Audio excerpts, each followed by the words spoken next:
नमस्कार दोस्तों, उम्मीद है आप लोग अच्छे से होंगे। अगर आप इस चैनल पर नए हैं तो कृपया इस चैनल को सब्सक्राइब कर दें, बेल आइकॉन नोटिफिकेशन पर क्लिक कर दें, वीडियो को लाइक एंड शेयर जरूर कर दें ताकि समय-समय पर आपके समक्ष और भी बेहतरीन वीडियोस बनाने का हमें मौका मिलता रहे। दोस्तों, माननीय सुप्रीम कोर्ट ने 18 जनवरी 2023 को एक जजमेंट है वो प्रोनाउंस की है, जो कि एक क्रिमिनल और सिविल अपीलेट जुरिस्डिक्शन की एक रिपोर्टेबल जजमेंट है। यहाँ पर क्रिमिनल अपील और सिविल अपील दोनों को क्लब करके एक जजमेंट है वो प्रोनाउंस की है।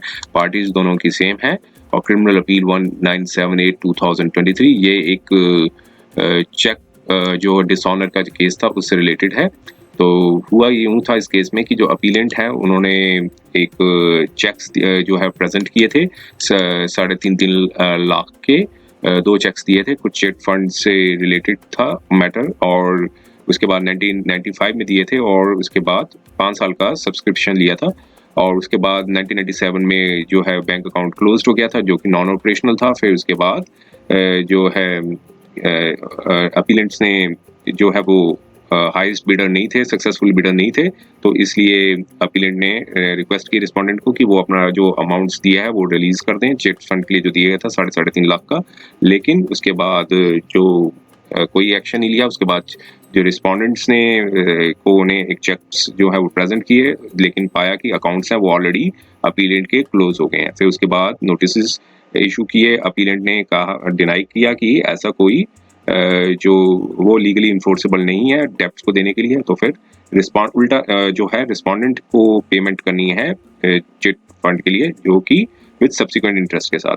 फिर इससे एग्रीवेट होकर रिस्पोंडेंट्स ने यहाँ पर एक 138 NI के अंदर क्रिमिनल कंप्लेंट लॉन्च की और जो कि दोनों डिसमिस हो गई। उसके बाद रिस्पोंडेंट ने एक सिविल ओरिजिनल सूट भी फाइल किया for the recovery of the money on the basis of promissory note के बेसिस पे, और वो भी डिसमिस हो गया। और लेकिन हाई कोर्ट में जब फिर इसके बाद दोनों मैटर्स जो डिसमिस हो गए थे रिस्पोंडेंट के, फिर बाद में हाई कोर्ट में यहाँ पर अपील फाइल की थी और हाई कोर्ट ने जो है क्रिमिनल अपील है वो अलाउ कर दी थी और उसमें जो कन्विक्शन थी वो जो है ऑर्डर ऑन कन्विक्शन दे दिया गया और जो एक्विटल का ऑर्डर को सेट असाइड कर दिया।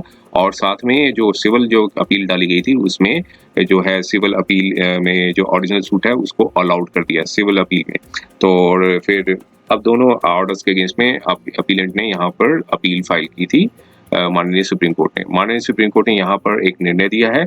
आइए हम इसका थोड़ा सा जानने की कोशिश करते हैं क्या जजमेंट में बताया गया था। और कोर्ट ने यहाँ पर स्टैंडर्ड ऑफ प्रूफ के बारे में जो है डिस्कशन की गई है कि क्रिमिनल मैटर्स और सिविल मैटर में जो स्टैंडर्ड ऑफ प्रूफ है दोनों का अलग अलग होता है। तो आइए थोड़ा सा हम डिटेल में जाते हैं जजमेंट में क्या बताया गया था।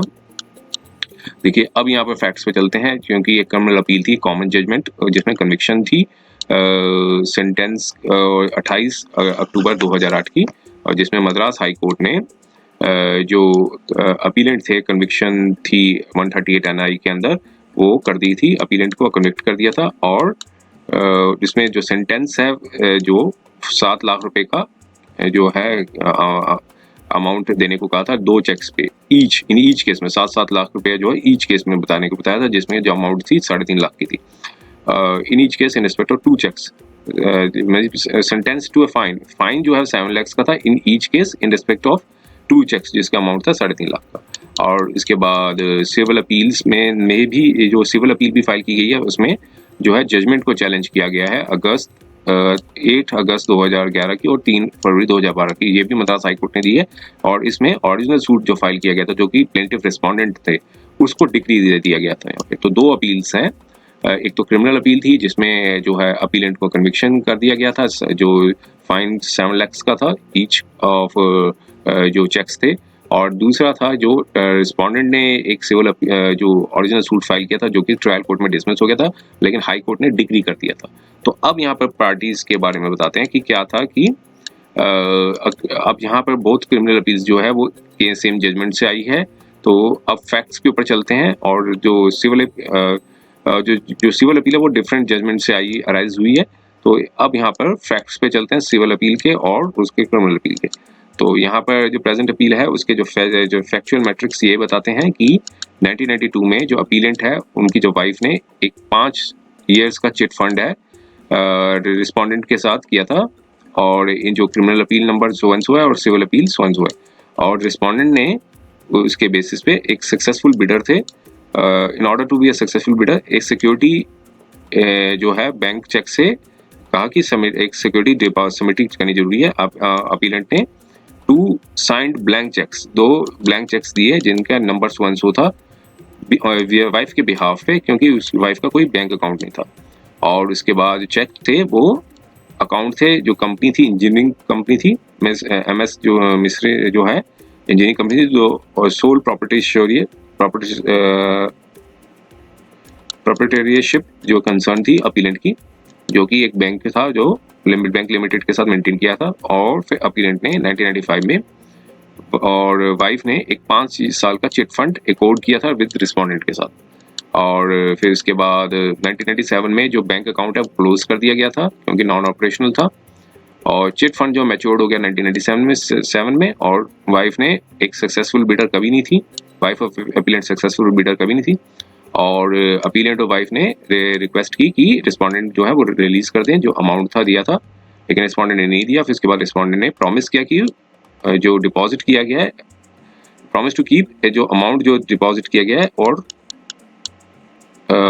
जो इंटरेस्ट के साथ पे करेगा, तो पे करेंगे। तो फिर इसके बाद सेकंड जो चिट भी मैच्योर्ड हो गया 1999 में। फिर इसके बाद भी वाइफ और ऑफ द अपीलेंट ने एक सक्सेसफुल बिडर नहीं थी और रिपीटेड रिक्वेस्ट की गई कि रिलीज कर दें सब्सक्रिप्शन अमाउंट जो कि 6 लाख का था for both chit funds on their behalf, लेकिन कोई कुछ नहीं निष्कर्ष नहीं निकला इसमें।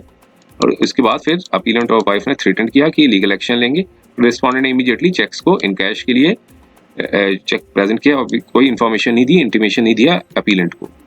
Check number so and so था जिसका अमाउंट 3.5 लाख था, वो प्रेजेंट किया गया था इन कैश के लिए 4 नवंबर 1999 में थ्रू इस बैंकर जो भी था। और फिर इसके बाद जो है चेक रिटर्न हो गया unpaid on so and so date 14 November, जो कि इंडोर्समेंट ये बता रही थी कि अकाउंट क्लोज हो गया। फिर दूसरा चेक भी प्रेजेंट किया गया और 3.5 लाख का था और इनकैशमेंट के लिए 4 नवंबर 1999 में किया, लेकिन वो भी रिटर्न हो गया कि अकाउंट क्लोज हो गया।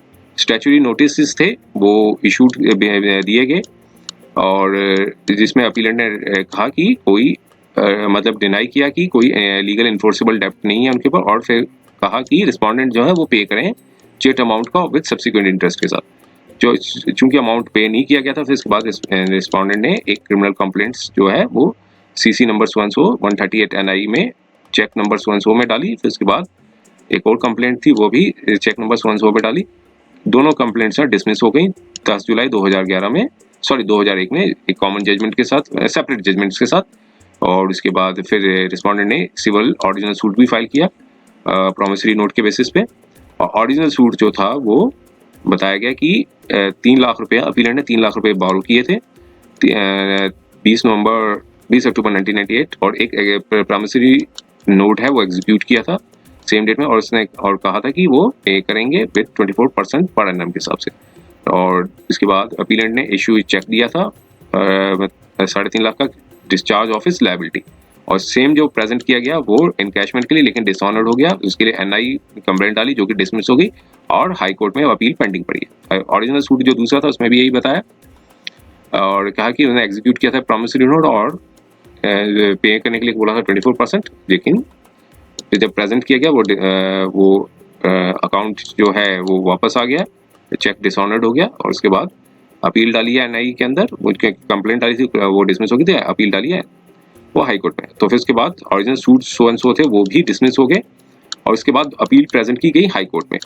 और हाई कोर्ट ने जो है अपील थी क्रिमिनल मैटर्स की अलाउ कर दी कॉमन जजमेंट से, जिसमें ऑर्डर ऑफ कन्विक्शन सेंटेंस था 28 अक्टूबर 2008 का और 30 अक्टूबर 2000। उसके बाद और अपील जो डाली थी वो भी डिक्रीट कर दी गई हाई कोर्ट में। तो मींस रिस्पोंडेंट्स के फेवर में दोनों जजमेंट्स चले गए। अब अपील जो थी 3 जजमेंट्स थी बिफोर अस, और जिसको माननीय सुप्रीम कोर्ट ने यहाँ पे कॉमन जजमेंट पे डिस्पोज किया। तो दोनों पार्टीज की कंटेंशन सुनने के बाद अब दोनों पार्टीज पे कोर्ट ने अपना सबमिशन दिया, मतलब जो अपना ऑब्जर्वेशन दी। तो पहले उन्होंने कोर्ट ने कहा कि हम क्रिमिनल अपील्स पे जाते हैं। कोर्ट ने कहा कि जो बसिलिंगप्पा वर्सेस मुदीबासपा जो एक केस था उसमें प्रिंसिपल्स ऑफ सेक्शंस थे 118A और 139 IA नेगोशिएबल एक्ट के समराइज किए गए, वो सारे यहाँ पर रिप्रोड्यूस किए। अब कोर्ट ने फिर आगे ओपिनियन दिया कि कि जो एग्जीक्यूशन ऑफ चेक जो सबमिट किया जाता है, तो सेक्शन 138 NI जो है वो एक मैंडेट्स करता है कि प्रिजम्पशन ये करता है कि चेक जो दिया गया डिस्चार्ज फॉर एनी डेब्ट और एनी अदर लायबिलिटी। लेकिन यहाँ प्रिजम्पशन अंडर 138 NI जो के अंदर था, जो वो एक रिबर्टेबल प्रिजम्पशन है कि ऑनेस्ट जो है वो हमेशा ऑनेस्ट जो अक्यूज्ड के ऊपर होता है कि ताकि वो एक प्रोबेबल डिफेंस दे सके। और स्टैंडर्ड ऑफ प्रूफ जो है रिबर्टिंग द प्रिजम्पशन यही होता है कि प्रीबॉन्डेंसीज ऑफ द प्रोबेबिलिटीज। रिबर्टिंग प्रिजम्पशन को रिबर्ट करने के लिए प्रीबॉन्डेंसीज ऑफ द प्रोबेबिलिटीज के ऊपर ही स्टैंडर्ड ऑफ प्रूफ माना जाता है। और यहाँ पर ये पाया गया कि जो अक्यूज थे उन्होंने अपना प्रिजम्पशन को रिबर्ट कर दिया। अब ओपन था अक्यूज को कि वो एविडेंस दें, और अक्यूज ने रिलाई भी किया, मटेरियल्स सबमिट किया कंप्लेनेंट जो कंप्लेनेंट द्वारा दिए गए थे, जिससे एक प्रोबेबल डिफेंस दिया गया। और इंटरफेरेंस जो थी जो ये एडजुडिकेशन हुआ था कि interference of the preponderance of the probabilities then can be drawn not only from the materials जो रिकॉर्ड में लाए गए थे पार्टीज द्वारा, बट सर्कमस्टांसेस के ऊपर भी रेफरेंस दिया गया। और बसिलेंगा वर्सेस जो मुदी सपा जो जजमेंट थी, और उसमें ट्रायल कोर्ट ने आफ्टर कंसिडर करने के बाद ये पाया था कि अक्यूज ने एक प्रोबेबल डिफेंस रेज कर लिया और financial capacity of the regarding the financial capacity of the complainant, तो इसलिए अक्यूज को अक्यूटेड कर दिया। लेकिन कंप्लेनेंट ने अपील फाइल की हाई कोर्ट में, हाई कोर्ट ने रिवर्स कर दिया और कन्विक्ट कर दिया अक्यूज को। और कोर्ट ने पाया कि हाई कोर्ट ने पाया कि दिस कोर्ट ने ये पाया कि अनलेस जब तक ये फाइंडिंग ना हो कि ये ट्रायल कोर्ट ने फाइनेंशियल कैपेसिटी, ट्रायल कोर्ट की जो ऑब्जर्वेशन थी कि financial capacity of the complainant was परवर्स, तो फिर ये परमिसिबल नहीं होता हाई कोर्ट को कि वो इंटरफेयर करे। और इस प्रेजेंट केस में भी यही हुआ कि यहाँ पर जो अपीलेंट थे उन्होंने, अक्यूज्ड अपीलेंट थे, उन्होंने एक इनकम टैक्स ऑफिसर थे वार्ड नंबर सो एंड सो के, उन्होंने certified copies of the income tax returns of the complainant for financial year 95 से लेकर 98 तक 1999 तक की दिखाई थी। Certified copies of income tax जो ने एस्टेब्लिश किया था कि कंप्लेनेंट ने ये डिक्लेयर नहीं किया था कि उन्होंने 3 लाख रुपए अक्यूज्ड को दिए हैं। और ये फर्दर एस्टेब्लिश किया गया कि एग्रीकल्चर इनकम भी थी, वो भी इनकम टैक्स रिटर्न में नहीं दिखाई गई। और ट्रायल कोर्ट ने ये पाया कि इनकम जो शो की गई थी इनकम टैक्स रिटर्न में, जो कि एग्जिबिट की गई थी, इससे ये क्लियर था कि कंप्लेनेंट ने की फाइनेंशियल कैपेसिटी नहीं थी कि वो मनी जो है वो दे सकें, लेंड कर सकें। तो अपीलेंट ने एक DW2 विटनेस साहब उसको भी एग्जामिन कराया था, जो कि असिस्टेंट मैनेजर थे एक बैंक के, जो कि बैंक की ट्रांजेक्शन जो हुई थी जिस by the sole proprietorship from जो इंजीनियरिंग कंपनी थी। और फिर DW3 भी था, वो एग्जामिन कराया था, जो कि वो भी बैंक के थे, जो कि डिफेंस पे एग्जामिन किए गए थे डिफेंस के बिहाफ पे। और विटनेस ने डिपोज किया था कि कंप्लेनेंट ने साइंड किए थे एप्लीकेशन फॉर्म कि ताकि वो इंट्रोड्यूस कर सके अक्यूज्ड को कि वो ओपन कर सके बैंक अकाउंट। और फिर DW4 भी थे, जो कि एक एडमिनिस्ट्रेटिव ऑफिसर थे बैंक के, सॉरी वो ये एक विलेज है उसके, और उन्होंने एग्जामिन किया था, उनको एग्जामिन किया था, उन्होंने डिपोज किया था कि एक जॉइंट ऑनरशिप है इन एफोर्सेड नंबर्स, और 27 जॉइंट ऑनरशिप में 27 पर्सन्स वर फाउंड। तो ये सारे एविडेंसेस देने के बाद जो लर्नड ट्रायल कोर्ट ने पाया कि इनकम टैक्स रिटर्न में कहीं कंप्लेनेंट ने डिस्क्लोज नहीं किया कि इन्होंने अक्यूज्ड को 3 लाख रुपए दिए, और इनकम जो है वो सफिशिएंट नहीं थी कि वो दे सके 3 लाख का लोन। तो केस जो कंप्लेनेंट का ये था कि इन्होंने 3 लाख रुपए दिए हैं फ्रॉम द एग्रीकल्चर इनकम, जो कि अनबिलीवेबल है बाय द ट्रायल कोर्ट। और ट्रायल कोर्ट ने एक हाईली डाउटफुल है कि कंप्लेनेंट ने कभी 3 लाख रुपए दिए हों अक्यूज्ड को।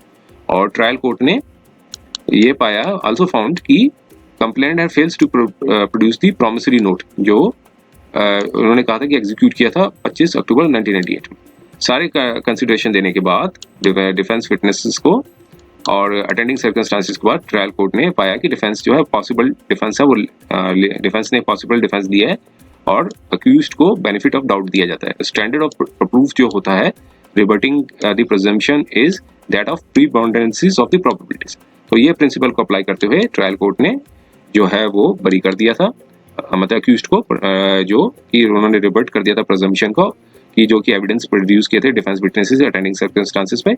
तो अब यह बताया कि जो स्कोप जो होता है अपील अगेंस्ट एक्विटल का वो काफ़ी लिमिटेड होता है, और हाई कोर्ट ने पाया कि एप्रिसिएशन ऑफ एविडेंस, जब तक हाई कोर्ट ना पाया कि एप्रिसिएशन ऑफ एविडेंस देने के बाद ही जो ऑब्जर्वेशन है वो परवर्स है, तो फिर हाई कोर्ट को इस केस में इंटरफेयर नहीं करना चाहिए और एक्विटल के ऑर्डर पे इंटरफेयर नहीं करना चाहिए ट्रायल कोर्ट में। और फिर इसके बाद जो दूसरी जजमेंट थी उसने कोर्ट ने कहा कि जजमेंट जो है यहाँ पर एप्लीकेबल नहीं होगी।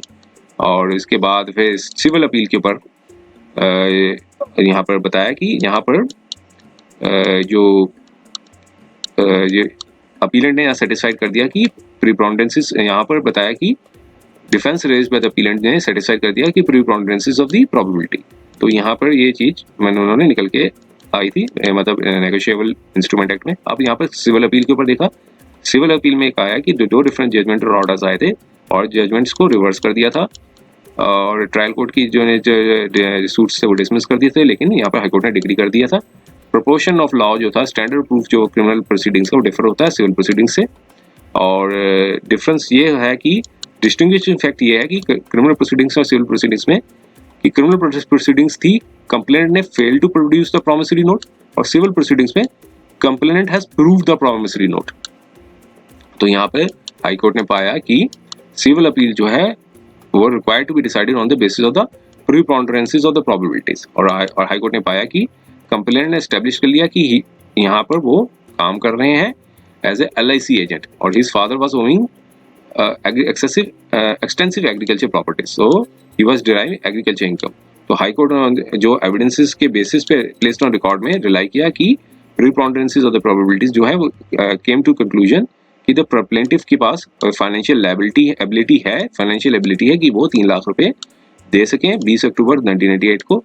हाई कोर्ट ने ये भी पाया कि अपीलेंट जो वाइफ थी तो वो उनको एग्जामिन नहीं किया गया विटनेस पे, तो टू प्रोबेबलाइज द डिफेंस प्लिया। तो हाई कोर्ट ने पाया कि जो बेस्ट अवेलेबल एविडेंसेस था जो कि विदहेल्ड कर लिया था डिफेंडेंट अपीलेंट्स ने हेयरइन, तो as and such the principle of adverse inferences जो हैं वो भी एप्लीकेबल होंगे अगेंस्ट द अपीलेंट। तो इसके बेसिस पे हाई कोर्ट ने आर्ग्यूमेंट हाई कोर्ट के पास रखी गई थी in the view of the criminal proceedings. तो कोर्ट ने सूट को डिसमिस कर देना चाहिए। हाई कोर्ट ने राइटली ऑब्जर्व किया कि एडजुडिकेशन जो सिविल मैटर का होता है वो प्रीपोनेंसेस और प्रोबेबिलिटीज के बेसिस पे होता है, और एडजुडिकेशन जो क्रिमिनल मैटर्स में होता है वो प्रिंसिपल की अक्यूज्ड को प्रिज्यूम करना कि वो इनोसेंट होता है unless guilt of the accused जो है प्रूव्ड होता है, और प्रूफ जो है should be all beyond the reasonable doubt हो। तो अब यहाँ पर कोर्ट ने कहा कि हम इंटरफेयर नहीं कर सकते दोनों जजमेंट्स पे, हाई कोर्ट ने जो सिविल और क्रिमिनल अपील्स में दी थी। तो यहाँ पर ये सिविल अपील की तो क्रिमिनल अपील के मैटर पे जो है उसको जो है रिवर्स कर दिया, और यहाँ पे सिविल मैटर पे जो है वो मॉडिफाई कर दी डिग्री को, और पेंडेंसी ऑफ अपील में अपीलेंट ने डिपॉजिट किए थे 7 lakh rupees and 2 lakh rupees pursuant to the order of this court. तो इसको यहाँ पर जो है वो मॉडिफाई कर दिया। तो मीन्स जो क्रिमिनल अपील थी उसको सेट असाइड कर दिया था और सिविल अपील्स को मॉडिफाई कर दिया था। तो ये था जजमेंट जो कि 18 जनवरी 2023 को आई थी। उम्मीद है ये वीडियो आपको पसंद आया होगा। अगर वीडियो आपको पसंद आया है तो कृपया इस चैनल को सब्सक्राइब कर दें, बेल आइकन नोटिफिकेशन पर क्लिक कर दें, वीडियो को लाइक एंड शेयर जरूर कर दें ताकि समय समय पर आपके समक्ष और भी बेहतरीन वीडियोस बनाने का हमें मौका मिलता रहे। समय देने के लिए बहुत बहुत धन्यवाद।